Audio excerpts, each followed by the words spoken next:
Salut à tous et soyez les bienvenus sur la chaîne qui déboîte. Aujourd'hui nous allons tester une des dernières consoles de chez Anbernic, la 353P. En fait, pour être tout à fait honnête, ils en ont sorti une nouvelle depuis, la 353V, mais la seule chose qui change, c'est le form factor. Celle-ci ressemble à une manette de Super Nintendo, une manette dont l'ergonomie n'est plus approuvée. L'autre ressemble plus à une Game Boy. Moi personnellement, je préfère ce genre de format.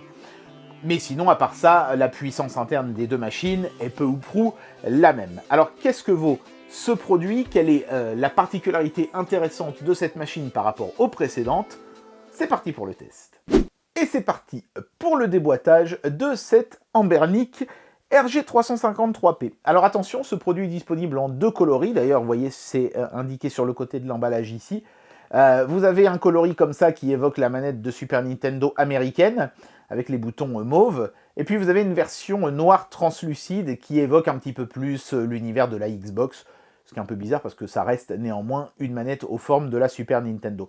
Moi j'aurais préféré qu'il y ait une version Super Famicom avec les 4 boutons de couleur, ou que, comme le faisait à l'époque, souvenez-vous, les Pocket Go, on ait dans la boîte des boutons 4 couleurs pour pouvoir faire soi-même la permutation si on le souhaite.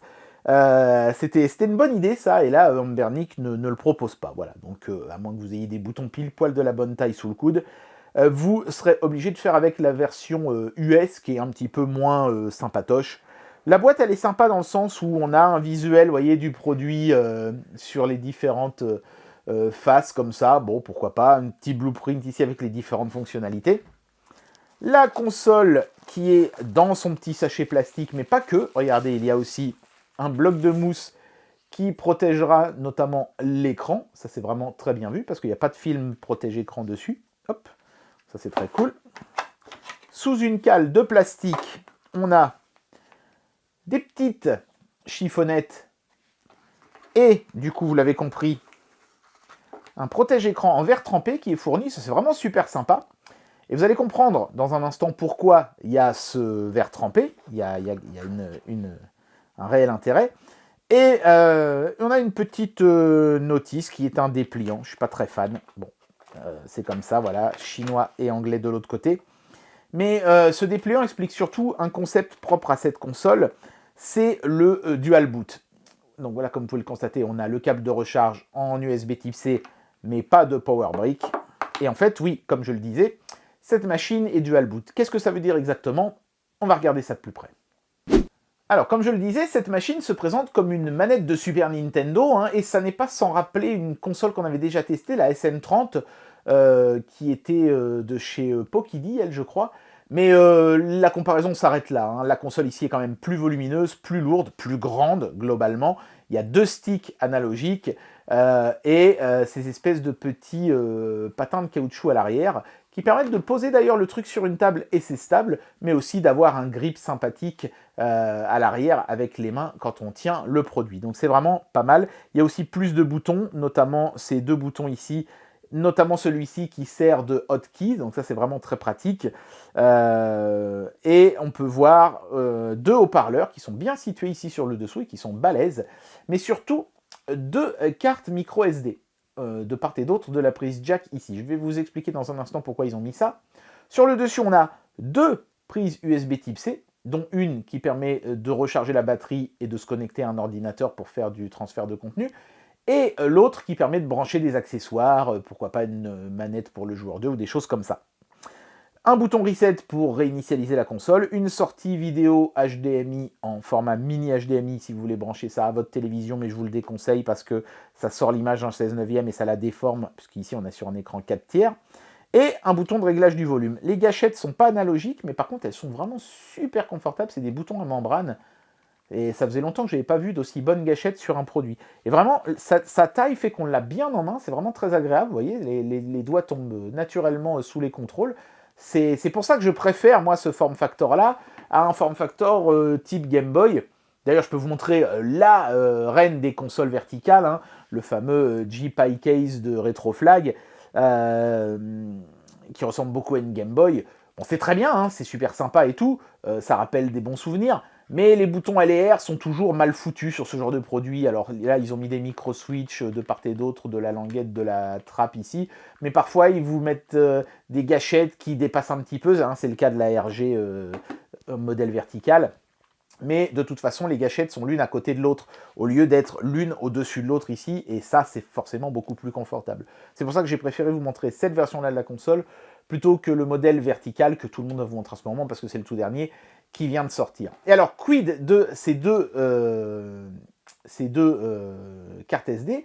Eh bien, sur celle-ci, vous mettrez vos jeux, et sur celle-ci, vous mettrez votre système d'exploitation secondaire. Vous pouvez mettre n'importe quoi qui tourne sous Linux, par exemple un Batocera ou un Emuelec.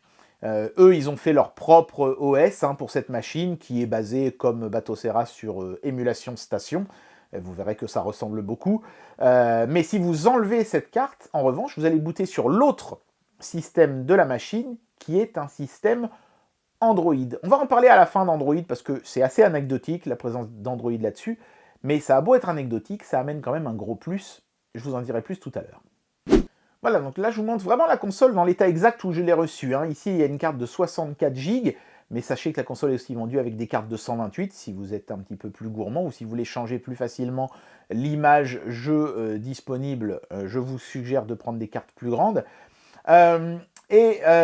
Sur la carte de gauche, il y a donc le système d'exploitation sur une carte de seulement, oui je dis bien seulement, 16 Go. C'est un peu short parce que par exemple si vous faites du scrapping, il n'y aura pas assez de place pour scraper toutes les consoles et tous les jeux qui sont déjà inclus, puisque là, mine de rien, j'ai quand même pas loin de 12 000 jeux. Donc après, l'interface graphique que vous voyez ici dépendra en fait du thème que vous avez choisi, mais celui-là, je l'aime bien avec les manettes qui s'affichent à droite là. Je trouve que c'est original. Ça permet immédiatement de savoir à quoi on va jouer, c'est pas mal. Donc là, on voit la PSP, la PlayStation, la Neo Geo Pocket, la Neo Geo, la Dreamcast, qui est l'une des consoles les plus puissantes émulées par cette machine, avec la PSP. Voilà, donc écoutez, si je choisis par exemple la Game Boy, allons-y. Vous pouvez voir que certains jeux sont scrappés, on voit un screenshot, mais d'autres ne le seront pas parce que n'y avait pas assez de place sur la carte mémoire pour tout scraper. C'est un petit peu dommage, mais voilà, c'est comme ça que ça fonctionne. Après, en plus, ils ont activé pas mal de filtres sympas. J'aime bien leur petit OS qu'ils ont intégré. On peut essayer de jouer à n'importe quel jeu, on s'en fiche. Tiens, on va prendre DuckTales, un grand classique de la Game Boy. Et vous allez voir, ils ont mis une espèce de filtre verdâtre que je trouve sympa, moi, avec un petit quadrillage. Je vais essayer de vous montrer de plus près. Ça fait vraiment penser à la Game Boy d'époque, sans l'image qui bave, heureusement. Mais voilà, c'est c'est sympa, moi j'aime bien. J'ai vraiment l'impression d'être sur la Game Boy.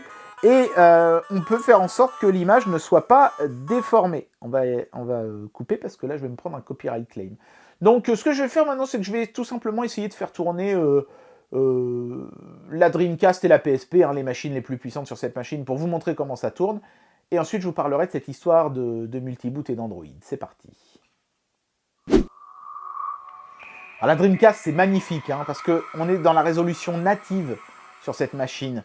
On est sur un écran qui est VGA en fait, 640 par 480. Donc c'est pixel perfect la Dreamcast. Et ça fait plaisir à la rétine. Vous avez vraiment, je pense, l'une des meilleures expériences de jeu Dreamcast sur une console de poche chinoise avec cette bécane là. Donc allons-y. Arcade. Allez hop, on prend un perso un peu au pif. Je crois que ces boutons-là, c'est les épées, et ces boutons-là, c'est les coups de pied. On va vérifier. C'est super fluide et il n'y a pas de glitch. C'est vraiment... allez, ça, c'est les coups de pied. Et ça, c'est les coups d'épée. C'est ça. La disposition des touches, en plus, c'est idéal pour la Dreamcast, là. Et même les coups spéciaux et tout, sur les gâchettes. Ça, c'est vraiment nickel. Je vais essayer de jouer avec le stick. Je sais pas si je la prends en compte le stick, j'imagine que oui. Ah ouais, ça marche aussi.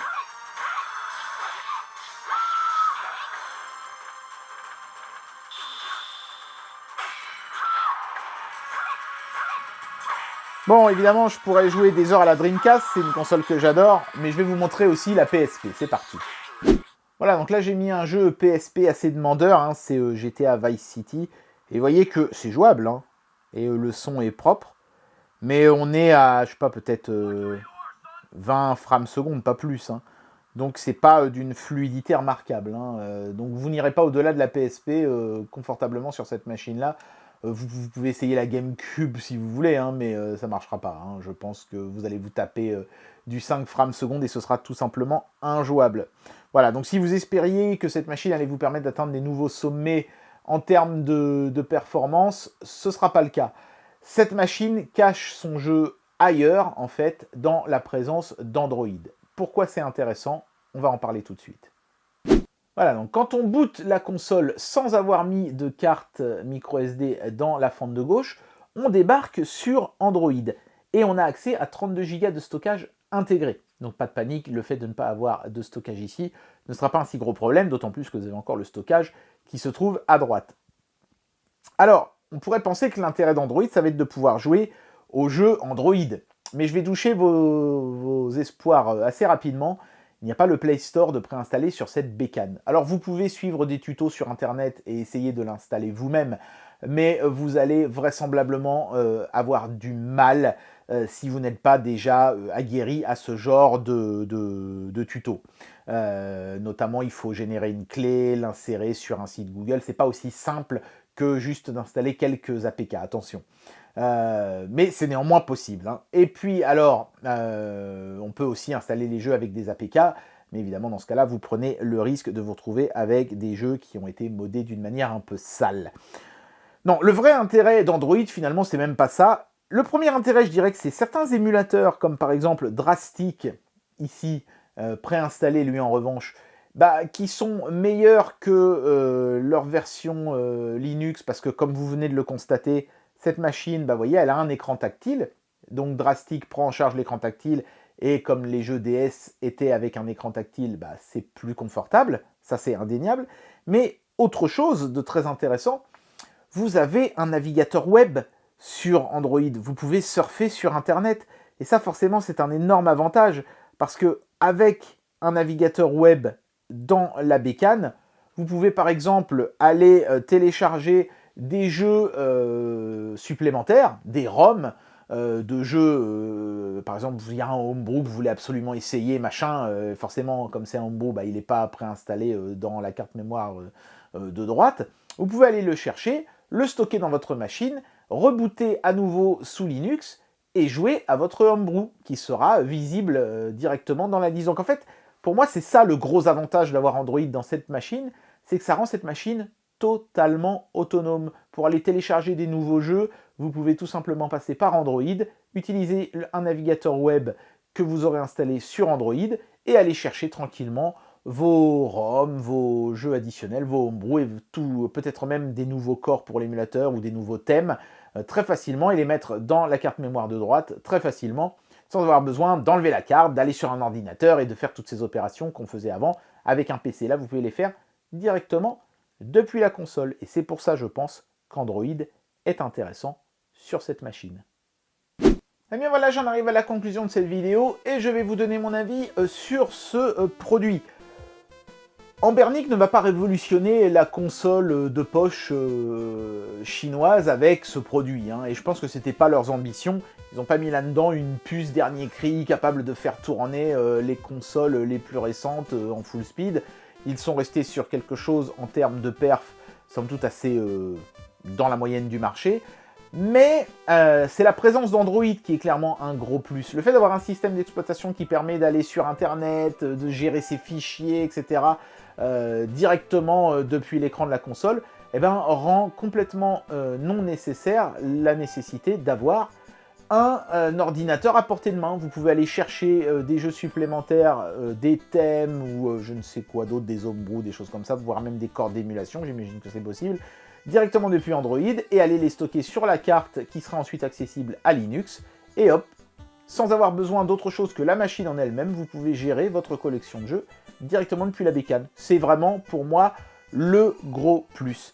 Par contre, ce que je trouve dommage, c'est que le constructeur ne soit pas allé plus loin vis-à-vis d'Android que ça, justement. Pourquoi ne pas avoir mis le Play Store, par exemple, qui aurait permis de pouvoir jouer à des jeux. Moi, j'espérais tester Oddworld New and Tasty là-dessus, et j'ai pas pu parce qu'il n'y avait pas le Play Store. Alors oui, on peut l'installer soi-même, mais c'est pas si facile que ça, et ce ne sera pas forcément donné à tout le monde. Donc voilà, je ne comprends pas pourquoi le fabricant ne l'a pas fait lui-même pour que les gens qui achètent ce produit puissent le faire. Est-ce que c'est lié au fait que c'est vendu en Chine et que Google en Chine n'est pas toujours le bienvenu? Possible. Mais voilà, pour nous autres Européens, forcément, ça pique un peu d'avoir un Android sans le Play Store. Pour moi, c'est le plus gros défaut de cet appareil. Et bien voilà, c'était le test de la Anbernic RG353P. C'est un très bon produit qui révolutionne pas le genre, hein, notamment en termes de puissance. Hein, c'est pas encore avec ça que vous allez pouvoir jouer à la Wii U ou à la Switch.